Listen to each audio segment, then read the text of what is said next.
you think they should take at 61? Well, I think they should go best player available throughout this draft because Fair. I don't think, Good strategy. I look at their roster as a ton of needs, but no primary need. So Okay.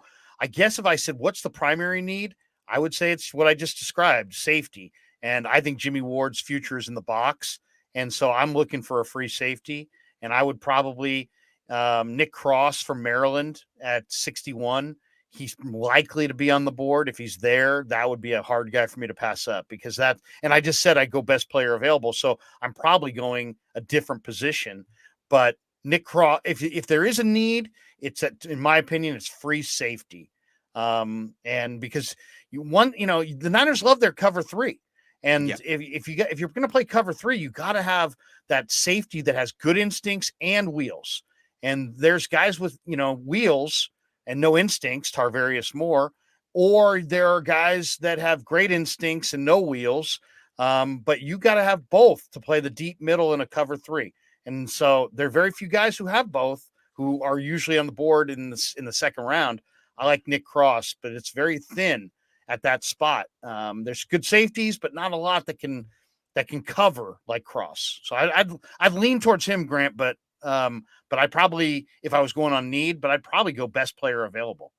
Well, we're thinking along the same lines at safety, free safety in particular. They could go, they could take an edge rusher here and justify it. There'd be good ones, and you can always use more edge rushers. But they need a starting strong safety. And I think they could get a pretty good one at 61. It's hard to look at the difference, NFL.com, CBS, and get accurate stock reports for these late second round prospects. Nick Cross just got mocked to the Niners by Todd McShay. It's a good pick. I would go with Kirby. What's the dude's name? Joseph. Kirby Joseph from Illinois. I know him. Kirby Joseph, because he had 5 picks last year. And I watched his tape. He really does make plays from center field. You can put him at single high.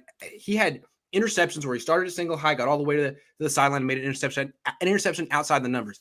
I can't remember the last time I saw a Niner safety do that. So the knock on him is he's not a big hitter, not a great. The Niners have so many good tacklers in the secondary. Could they just for once focus on a DB whose best attribute is his ball skills?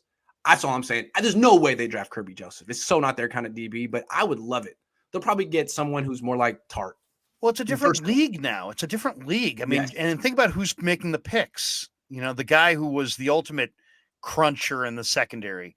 But, now blowing a guy up just brings you a 15-yard penalty. So there's no advantage in having Deshaun Goldson. There's no advantage in having John Lynch. There's no advantage in having Dante Whitner. You need a coverage guy. You need Merton Hanks. Yes. You need a glorified corner. Yes. So, I mean, I know the Niners have gone with thumpers who separate, receivers from the football in the past. It's time to prioritize ball skills in the secondary. Thank you. What they do, and they've been doing it since Parag's been there, is they value intimidators, versatility. Let's put it that way. Because Tart and Ward are like that. They're interchangeable. They can cover. You could put them on. You could put them in the slot. They're good in coverage. They're good at tackling. They don't force turnovers. I mean, we've seen an entire career from Jimmy Ward and Jaquiski Tartt. It's not what they do. They're versatile, though, and they're good tacklers, solid players. They're good at everything, but they're not splash players. One guy in the second. It's not Ward. It's not Travarius Ward. It's not Jimmy Ward. Just one playmaker. I mean, is that so much to ask? But for I feel like Parag thinks they're too expensive. You ball skills, you got to pay for ball skills. Well, you do. Well, in the free agent market, you do. Yes. But, but here's the thing. The game has changed, and it's changed in a 5-year window.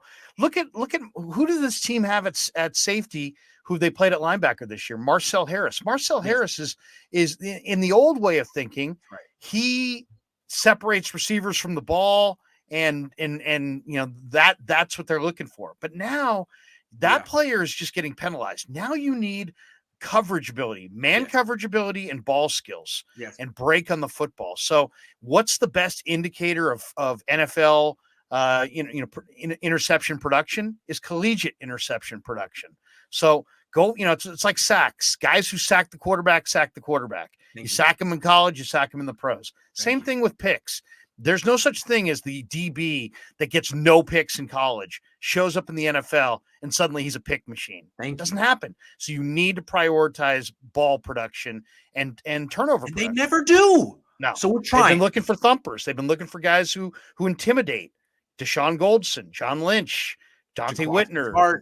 You know, my prediction is that they're going to draft. They're going to draft. Hold on, Jaquan Brisker, who's also good, but he's Jaquiski Tart. He's versatile. He can play free. He can play strong. Not great ball skills. They're probably going to lean toward a guy like that. Good player, but I would go for Kirby Joseph.